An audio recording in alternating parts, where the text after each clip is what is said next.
Okay, let's unpack this. What if some of those really potent images from ancient wisdom, Go on. like a shimmering golden wedding garment Yeah. that you earn, Yeah, or a okay. mysterious elixir of life, but it's flowing inside you? Right, these mystical terms. What if they aren't just poetry?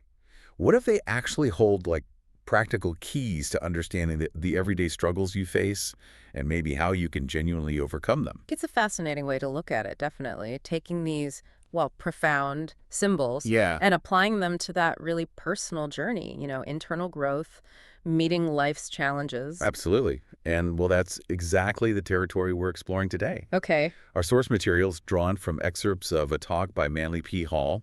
He was deeply versed in esoteric traditions. Right, Hall. I know his work. And he's digging into this concept he calls the victory of the soul over circumstance. That title itself says a lot. This is a material, it really pulls from, mystical ideas, religious concepts, trying to get at the core of how we develop that inner resilience, maybe transform our inner landscape. And gain mastery over difficulties. Exactly. The stuff life throws at us. So our mission here in this deep dive is to take these rich ideas, sometimes kind of layered, Yeah, they can be dense. pull out what's most important, figure out what they mean for you right now, and see how this, well, ancient wisdom speaks to the pressures, the confusions, maybe the opportunities you're facing today. Finding that timeless thread, basically. Right. So jumping straight in, Hall makes a really key distinction early on. Okay. One He notes has caused a lot of confusion, actually. which is? The difference between the soul and the spirit. Mm. He points to biblical phrases people use like, the soul that sinneth, it shall die.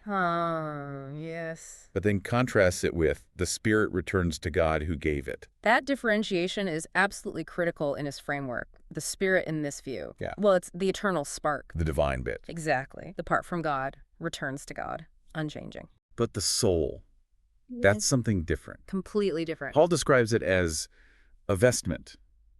He actually calls it the golden wedding garment. That specific phrase, Yes, yeah. he sees it not just as like an abstract idea, but as a tangible thing. Yeah. Well, non-physical, but tangible. A construction. Yes. A construction within the energy field, the human aura. And crucially, this isn't something you're just born with, all finished, No. or something that's just handed to you. It's built. Oh. It arises from what Hall calls works of goodness, from, an increasing desire to grow. Yeah. From consciously trying to improve your life patterns. He suggests these positive interchanges actually show up in the magnetic field. Manifest physically Or energetically. energetically, leading to this luminous quality in the aura. So as your heart and mind genuinely get better. This inner energy field literally changes. Paul says this brightness, this luminosity, it represents the goodness of our hearts and minds. And it grows stronger as you grow in, what does he call it? Righteousness? Righteousness. It's a garment earned through the labors of the life. That's a key phrase. Labors of the life. Okay. And its purpose. Why build it? It becomes a powerful protection from within. Okay. As you develop more understanding, more insight, this inner shield, it gets stronger. Hall even thinks, that visible changes in this magnetic field literally tell the story of your inner growth. Wow. Visible to whom, though? Clairvoyance. Presumably, yes, or perhaps felt energetically by others. But the point is, it's a real dynamic thing. And he stresses that these works, the things that build the garment, they aren't just fleeting good moods. No, definitely not. They are deep labors of righteousness. It takes genuine, sustained effort, transforming your whole being. That idea of inner transformation, it connects really strongly to alchemy, doesn't it? Absolutely. Hall explicitly likens the soul to the goal of the alchemists, the stone of the philosopher. The ultimate mystery, right? Transforming base substances into the gold of wisdom. So the process of building the soul is this alchemy, refining our lower nature into something precious. That's precisely it. And if we look at the core theme again, victory of soul over circumstance, Hall defines it as this alchemical process, the growth of inner light over the pressures and problems of outer living.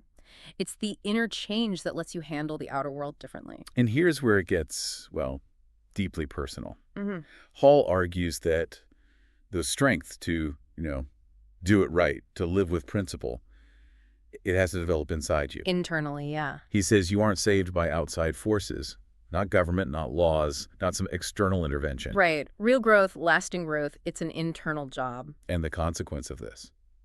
The payoff, maybe. Well, he suggests something beautiful. Okay. As we grow stronger from within, the adversities of the outside become less. Less impactful. Exactly. It's not that problems disappear, but your inner capacity to meet them is just so much greater. They lose their power to overwhelm you. And that mysterious elixir of life we mentioned at the start.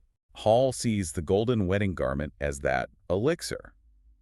Ah, the two are linked. Mystically, he says, it represents a tremendous increase of inward power. And this power comes from? The transmutation of the base elements of life. Okay, base elements. What does he mean by that? Is it like evil?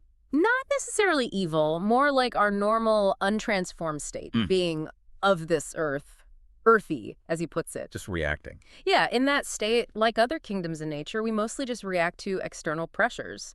The material, the base substance of our being, it seems to dominate. But Hall thinks humans have something unique. A unique potential, yes. Unlike other kingdoms where he suggests a kind of guiding power resides with group spirits. Elective consciousness. Something like that. But for humans, he argues, we're balanced by a significant inner power residing within each individual. So that protective transformative power, it's personal for us. It becomes individual, exactly. And he makes a really powerful claim here. Which is? Humanity, and every single one of us, has the power of redemption within itself. Wow. The power to redeem yourself is inherent. It's built in. But, and this is the catch Hall sees, There's always a catch. this power isn't automatic. It must be developed, strengthened. You have to actively let it express itself in your daily life. You have to work at it. Only then can you achieve that transmutation of the base substances, turning the reactive material part of you into something higher. It's a process of conscious cultivation then. Definitely. Yeah. He quotes Plotinus, saying man's roots are in the earth, but the flower and the seed is in heaven. Like Jack and the Beanstalk, growing upwards. Sort of hints at that potential for upward growth from our earthly base, yeah. Okay, so if this is the path, how do you actually do it? How do you build this soul body, this garment? Hall's answer is surprisingly, grounded. Wow. He says the soul is built from the sum of things done well. Mostly, he says, from the little victories. Little victories, not grand gesture. Mostly the small stuff, yeah. This kind of reframes what we might think of as salvation. In Hall's view, it becomes a process of self-saving. The individual must save himself. You can't be saved by someone else. Or destroyed, ultimately, by any outside force, he argues. Growth, transformation, it all comes from your own inner life and effort. And the laboratory for this, Yeah, this self-saving, building the garment, it's just everyday life. exactly. Hall says each person builds their soul out of his way of life, out of the parts of his nature, out of all these circumstances which occur to him every day. Wow. So life itself becomes A series of small victories over doubts, uncertainties, temptations. And he paints this really vivid picture. Yeah. Each victory, no matter how small it seems, adds another flash of light in the soul body. making it brighter. Progressively more luminous. Like the Christmas tree, he actually says. That image, Yeah. it really sticks with you. Your inner being lighting up with each small, conscious choice for good. Doesn't it? And the practical benefits of building this luminous soul body. Not are they? Hall suggests it brings securities of life, real security, and the power to still improve more rapidly. Because you're working with stronger inner resources. Precisely. You've built up that inner capital, so to speak. This brings us back to that distinction he made. Body, soul, spirit. Right. The physical body, it has a kind of material immortality, returns to the earth. Dust to dust. The spirit has eternal immortality, returns to the divine source. Okay. The soul, in this framework, is the bridge. It connects the material and the spiritual, And he called it the mysterious elixir of transformation, which we find in our daily living, yes. which really underlines the importance of those small acts you mentioned. It absolutely does. That moment you bite back the unkind word, the small act of kindness you do even when it's inconvenient. That stuff matters. It's key. Cultivating the insight to see the value in these small victories is crucial because they add up. They build towards what he calls the great victory, which we call salvation. Okay, so let's pin down Hall's definition of salvation then. He's quite clear. He states it's nothing, therefore, but the victory of reality over illusion, Okay, reality over illusion. the victory of the truth over error, the victory of unselfishness over selfishness. Truth over error, unselfishness over selfishness.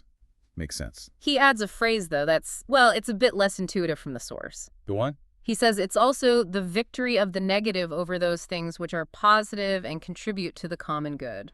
Wait, victory of the negative, that sounds wrong. It does sound odd out of context, but reading it within his whole argument, a way to understand it might be that the victory is over the lower negative parts of yourself, the illusions, the errors, the selfishness. Overcoming the negative in you. Right, which then allows your true positive self to emerge and actually contribute to the common good. It's not the negative winning, it's the overcoming of the negative in us enabling the positive through us. Okay, that makes more sense. Victory over the negatives then. That seems to fit the context better. And this inner luminous garment Hall describes, he says it's depicted symbolically everywhere. Like where?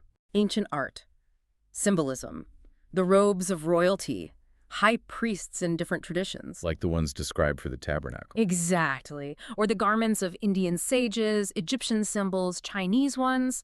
He sees these as outward physical symbols representing the invisible, energetic reality of someone who's achieved this inner redemption. Which brings us to his definition of a redeemed person. Yeah, and it's not someone saved by something outside themselves. No. It's one who outgrows these limitations of which he has placed upon his own life. Outgrows the limitations you placed on yourself. Interesting. Because, as Hall puts it pretty bluntly, what we usually see in the mirror, it's just a shadow. A shadow. Our physical eyes, he says, only perceive shadows, not the deeper reality. And this shadow self. That's what drives our appetites, demands constant attention, pushes for ego-driven ambitions. Hall connects it to a lot of problems. Right.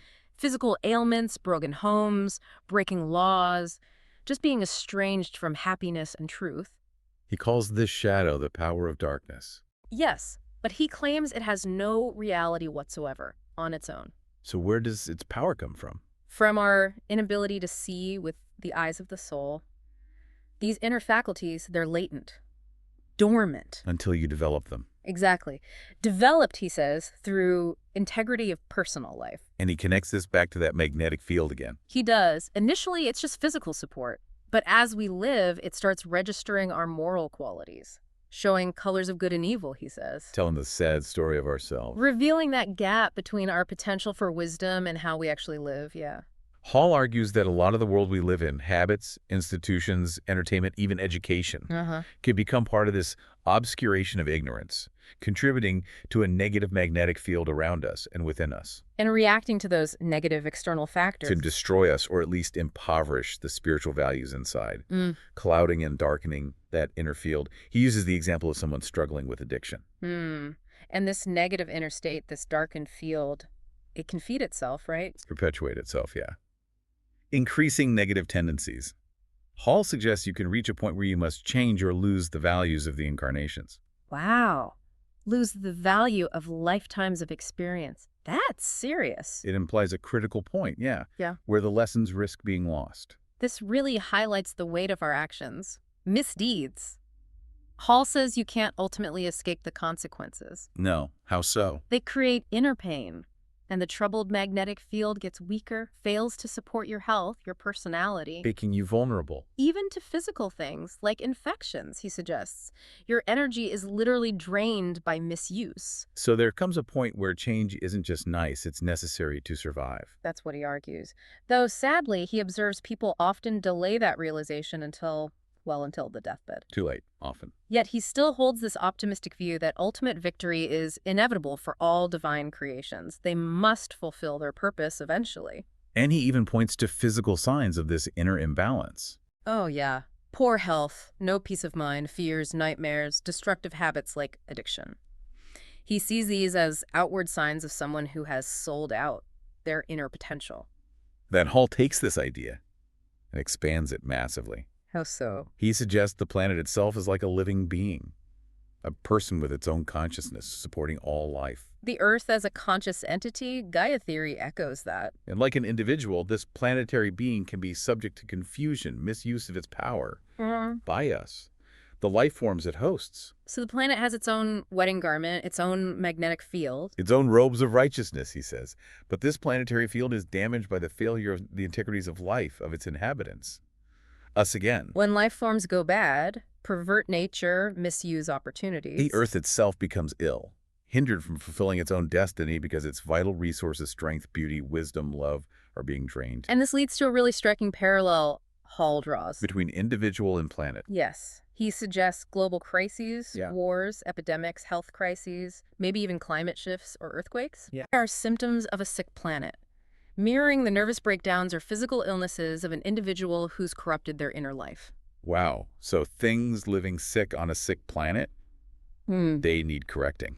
Eventually, yes. Hall says nations, even whole races, can vanish because of widespread misdeeds.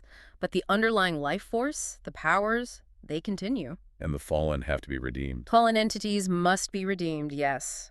And often, new forms with greater integrity replace the old. Sometimes, he notes, through a more strenuous lesson. Oof. Okay, so if the consequences are that big, individually and globally, why bother? Why strive for this difficult inner improvement? Hall gets very direct here, because inside of us is something that is suffering. Simple as that. We feel it, don't we? The pain, the worry, the anxiety, the constant compromises that lead to bitter consequences. You do. And our typical reaction, look outside for the fix. Wait for new laws, new government, something external. But Hall says that's fundamentally misguided. You cannot legislate for others, must make a law for ourselves and live it. Make a law for yourself. I like that. The remedy isn't fixing the external problem first, it's getting yourself right. Through positive application of principles to our own conduct. Exactly. He traces the origin of all this suffering, the planetary sickness too, back to the individual sick magnetic field. That's the first source. And what makes it sick? Eternal compromise and eternal selfishness, unbridled ambition, every type of corruption and demoralization. These inner states poison the invisible supplies we need for growth. It's compelling how he connects this to ancient wisdom, too. He mentions Hippocrates, Paracelsus. Right. Saying they knew the source of human suffering is internal, not external. The world suffers because we are disordered. And we suffer from our own failure to put our own lives in order. He brings it right into today. Our complex civilization, conflicting ideas, what he calls national ruthlessness. Which is just individual ruthlessness writ large. That's his view. An enlargement of the ruthlessness of the individual, and the planet sickens under our feet because of our individual choices. Given that whole picture, Hall's conclusion is pretty stark. Which is the only solution is to make the changes in ourselves. But someone listening might think, okay, but what difference does my change make if millions don't? Good question. Hall addresses that. He says, basically what others do, they face the consequences for. But the change you make, that's personal. It belongs to you. Your responsibility, your reward. No matter how bad things get outside, we can get better. And he uses that image of the great harvest time between lives. Yeah, saying you only take the good with you. Nothing else can hold you back. The reward for good cultivated is ultimately greater than any penalty for wrong. That puts incredible responsibility, but also incredible power in the hands of the individual. He even applies this to big institutions, like religion, seeing its current divisions in tolerance. As reflections of individual attitudes. Yeah. He thinks a divided religion will eventually fall. But his reform won't just be top-down. It'll come from individuals who understood the truth and changed their attitude. So in Hall's view, everything starts with the individual. Fundamentally, everything begins with the improvement of the individual. Our existence is for our perfection, our growth, earning our place. Good flows through us and to us. And the great teachers, the saviors. They're like physicians of souls, like a doctor helping an alcoholic. Yeah. They inspire, they guide. But they cannot do it for us. The actual change, the healing, has to come from within us. He points to social problems, too. Divorce rates, juvenile delinquency. Yeah. Areas where we often wait for laws or external fixes. Right. But Hall insists the real change has to start in the fundamental unit, the family itself, united by a commitment to doing what's right. This links to his idea about the immortality of truth. How so? Right. Achievements, acts of integrity, expressions of truth. He says these are immortal. When truth is demonstrated, it received wings, became an angel. Truth and realities endure. And those who cling to truth gain their own immortality. Yeah. What is true lives, what is false ultimately cannot. Applies to nations too, not just people. He paints civilization as being at a really critical point. Yeah. Needing this positive transformation. And failure means returning to hardship, basically. So in times like these, if the general vibe, the conditions are below him. The individual must rise above his time. You can't lower your own standards just to fit in. which leads to rethinking what freedom really means. Yeah, he challenges that popular idea of freedom as just ditching responsibility for personal pleasures. Calling it a form of self-slavery for most people. Ouch. He argues you're not truly free if you're ignorant, or if you're tied to immoral, unethical, or just purely materialistic values and institutions. So true freedom is The privilege to be right. the privilege to align with truth and the reward for that freedom. Freedom from the painful disasters of our mistakes. We can't change the infinite reality which he sees as right and full of infinite love. Which brings us back full circle almost to the golden wedding garment. Yes. Hall, referencing St. Paul, says it's also the garment of divine love. Cultivating love is cultivating the soul. And how does this love show up? When we really sincerely love, we serve. And when we really, really love, we give. The opposite is true when emotions are false. We take. He observes that for many people, this genuine love is still a stranger. How so? People abandoning loved ones for ambition or for some superficial idea of freedom, prioritizing desires over connection, over service. But by cultivating this infinite love within, Hall suggests it moves into us, becomes the radiant body of the soul. The soul becomes the way that inner love extends outwards as love for humanity. and he claims that when you develop this inner universe of love, a lot of external problems just sort of correct themselves. Sins of the flesh diminish, children are cared for properly, he suggests. He sees this inner soul power as ultimately mastering the brute force of the world. He mentions Gandhi here. As an example of that principle in action, the eternal rules of love, he says, are in all great religions, written in the human heart. Okay, so how do we actually translate all this into living day to day? Paul says the great teachers, they give us a vision of what's possible if we transcend error, and all true religions, whatever their name. Share a core message. Which is, only those who live the life that can never know the doctrine. You can talk about it forever. Analyze it, intellectualize it, but Hall says true understanding only comes through doing it. Living it. He suggests starting small, in little ways to grow in righteousness. Yeah. It's not supposed to be terribly difficult. Just. Prepare to live quiet, moderate lives, focused on that inner cultivation.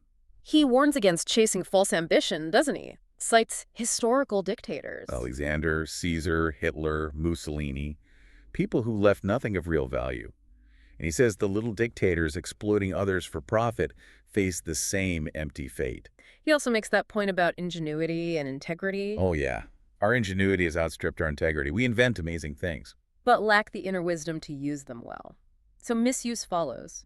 Things get worse if we don't use opportunities for inner growth alongside outer development. This suggests we're at a great transition, a time that demands change. It sounds challenging, but does he see any hope? He does. He sees positive efforts, growth happening, a growing awareness, he feels, that we're under law, a law of wisdom and mercy. And crucially, salvation comes from your own integrity. So your contribution is simply to live by these principles. Do something small, daily, for a good cause.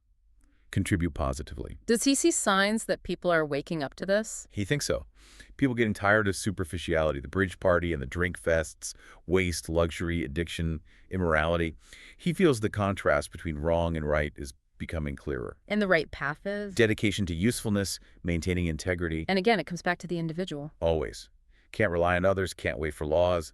You make a law for yourself and live it. He quotes Woodrow Wilson. Right. Better to fail in a cause that must win. Then win in one that must fail. Like integrity versus selfishness. Contribute nothing to decay. Make things better. Make yourself fitter. Being right, just as one person, that's the start. The secret of the beginning of righteousness, he calls it. He believes the great souls needed now will rise from ordinary people, embodying these basic human laws, integrity, truth. So building your soul body, that inner garment, it's your right, your privilege. Completely within your control, he suggests. Doing the best you can brings its own reward. A good deed is like a prayer, a bad deed like a curse. Simple acts of help are prayers. Avoid slipshod behavior. Because Hall believes consequence, punishment if you like, is inevitable for wrong actions. It's built into reality. The call that is pretty simple. Just try doing it right. Be one with progress, one with the law of wisdom and love. And that final vision he offers, connecting to revelation. The marriage of the Lamb. He interprets it as the ultimate union of the individual soul with the world soul and the spirit returning to the infinite spirit. That perfected state. That union is the true guiding power of life. And the great teachers, they show us that vision to inspire us to transcend our errors and work towards that potential. Wow. Okay. So wrapping up this deep dive into Manly P. Hall's perspective, what are the main takeaways? I think it really crystallizes a powerful idea, doesn't it?